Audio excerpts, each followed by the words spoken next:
दोस्तों, क्या आपको पता है कि सनातन धर्म का सबसे बड़ा दुश्मन कौन है? मुस्लिम नहीं है, क्रिश्चियन नहीं है, खुद सनातन धर्म के सबसे बड़े दुश्मन है वो हिंदू जो दिखावे के नाम पर पूजा पाठ करते हैं, मंदिरों में जाते हैं। इनका आस्था से कोई लेना देना नहीं होता और ये अपने ही धर्म को बदनाम करते रहते हैं। बड़े ही शॉर्ट में वीडियो बताऊंगा और वीडियो को अंत तक जरूर देखना और आप भी इस बात से बिल्कुल भी सहमत होंगे। देखिए, मैं ज्यादा डिटेल में नहीं जा रहा हूं, अभी की बात कर रहा हूं गणपति महोत्सव की, जो महाराष्ट्र के साथ देश के बहुत सारे हिस्सों में चल रही है। आपने देखा होगा कि गणपति जी को लोगों ने बिजनेस बनाकर रख दिया है। खासकर लाल बाग का राजा के ऊपर तो हर साल सवाल उठते रहते हैं कि यहां पर वीवीआईपी दर्शन के लिए अलग से लाइन लगाई जाती है। आप वीआईपी हैं, वीवीआईपी हैं, तो आपको लाइन लगाने की जरूरत नहीं है। आप जाते हैं बप्पा के पास लाल बाग में, आप 5 मिनट 10 मिनट खड़े होकर तस्वीरें खिंचवाइए, सेल्फी खिंचवाइए, आपका इंटरव्यू होगा, सब कुछ होगा। लेकिन वहीं ठीक बगल में जब ये वीवीआईपी आते हैं तो जो आम भक्त हैं, जो हमारे जैसे लोग हैं, जो 8 घंटे 10 घंटे लाइनों में लगे रहते हैं, इनकी लाइन रोक दी जाती है और इन्हें घंटों तक इंतजार करना पड़ता है।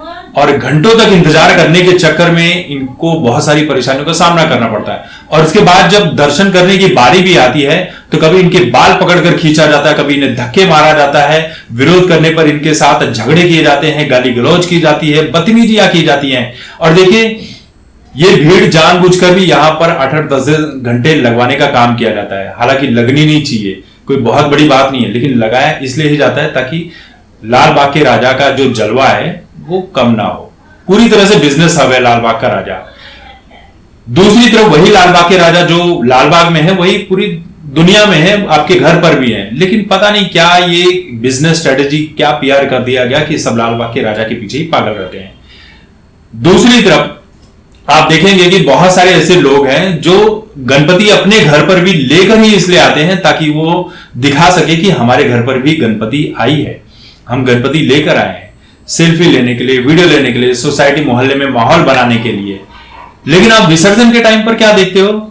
जिस गणपति बप्पा को 1.5 दिन, 5 दिन, 7 दिन, 10 दिन अपने घर में रखकर उनकी आस्था के साथ पूजा की जाती है, उनको तरह तरह के भोग लगाए जाते हैं, आरतियां की जाती हैं, और विसर्जन वाले दिन क्या किया जाता है? कितने अश्लील गाने बजाए जाते हैं। कुंडी मत खड़काओ राजा, चिकनी चमेली, फिर उसके बाद राजा राजा करेजा में समाजा, खचा खच मारेला। भोजपुरी के जितने अश्लील वाहियात वल्गर गाने हैं वो सभी गाने गणपति विसर्जन के टाइम पर बजाए जाते हैं। अगर ये गाने ना बजाए जाएं डीजे के ऊपर या म्यूजिक के ऊपर तो मजाल है कि कोई भक्त जो है वो नाचते हुए आपको दिखाई पड़ेगा। ये भक्त कभी नहीं नाचेंगे क्योंकि ये इनका मजा ही इसी में है कि कितने अश्लील से अश्लील गाने बजाए जा सकते हैं और उन अश्लील गानों के ऊपर अपनी कमर जो थिरकाए जा सकते हैं। बहुत अश्लीलता होती है। और दूसरी तरफ क्या होता है, जब विसर्जन करके अब लेकर जाते हैं तो क्या हो रहा है देखने को मिल रही है। हर साल ये तस्वीरें आती हैं। जब आपको विसर्जन करना नहीं आता है तो आप लाते क्यों हो गणपति? उठाकर गणपति को फेंक दिया जाता है, कहीं पर नदियों में फेंक दिया जाता है, कहीं तालाबों में, और कहीं कहीं पर तो लोग गंदे पानी में भी, आप कह सकते हैं कि गटर में भी रखकर चले आ रहे हैं। ऐसे बहुत सारे वीडियो देखने को मिले। अभी आज सुबह एक वीडियो देखने को मिली जिसमें गणपति बप्पा जो है बड़ी विशालकाय मूर्ति है और पानी में लेटे हुए हैं, मतलब उन्हें विसर्जन करने के लिए पानी में फेंक दिया गया था। उसके बाद एक व्यक्ति जो है अपने दोनों पैर कहां पर रखकर खड़ा है? एक पैर गणपति बप्पा की छाती पर तो दूसरा उनके मुख पर यहां रखा हुआ है। यह है आपकी आस्था? उस डुबाने वाले के पैर टूट क्यों नहीं गए, मर क्यों नहीं गया वो? यह आस्था है तुम्हारी? तुम डुबाने का काम ही मत करो। कहीं पर क्रेन से कुचलकर तोड़ा जा रहा है, कहीं पर उठाकर फेंका जा रहा है, कहीं पर आप कचरे को भी इतने तरह से नहीं फेंकोगे जिस तरह से गणपति बप्पा को उठाकर डाल दिया जाता है। अभी इसके बाद आ जाएगा क्या? नवरात्रि। नवरात्रि में भी जितने अश्लील गाने होंगे, जो अश्लीलता फैलाई जाती है नवरात्रि पंडालों में, ये किसी से छुपी नहीं है।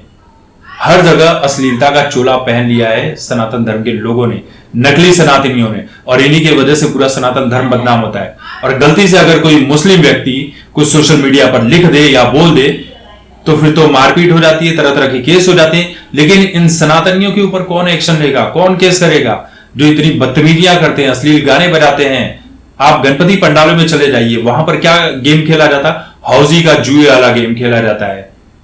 75 75 टिकाया लगा लो, फिर उसके बाद ताश खेले जाते हैं। बहुत से ऐसे पंडाल है जहां पर तंबाकू खाए जा रहे हैं, शराब पिए जा रहे हैं, अश्लील गाने, अश्लील नर्तकियों को नचाया जा रहा है नंगे नंगे कपड़े पहनकर। कौन है सनातन का दुश्मन, मुस्लिम है या क्रिश्चियन है? खुद ये सनातनी है, जो सनातन धर्म की, जिनको जरा सी भी समझ नहीं है और अपने चमक धमक के चक्कर में, अपने सोशल मीडिया फॉलोअर्स के चक्कर में इस सनातन धर्म का इन्होंने सत्यानाश करके रख दिया। बड़े बड़े नेताओं को बुलाया जाता है पंडालों में, उनको तस्वीरें गिफ्ट की जाती है, पेंटिंग गिफ्ट की जाती है और उनके साथ तस्वीरें ली जाती है। कहां है आस्था, कहां पर है? ये सब कुछ दिखावे का रूप बन चुका है। सोशल मीडिया पर भी आप देखेंगे कि कोई कान्हा जी को सुला रहा है, कोई कान्हा जी को नहला रहा है, पूरा शेड्यूल बैठा कर रखा हुआ है। ये सब के सब ढोंगी हैं, इनके अंदर आस्था नाम की कोई चीज नहीं है, सिर्फ और सिर्फ ढोंगी है। और जब ये सच बोल दिया जाएगा तो ये सच इनसे बर्दाश्त भी नहीं होता है। ये आपके दुश्मन बैठते हैं और देखिएगा कमेंट सेक्शन में किस तरह से बदतमीजी करते हुए नजर आएंगे। लेकिन दूसरे धर्म को बोलने से पहले खुद देख लो कि तुम सनातन के कितने बड़े प्रेमी हो और कितने बड़े दुश्मन हो।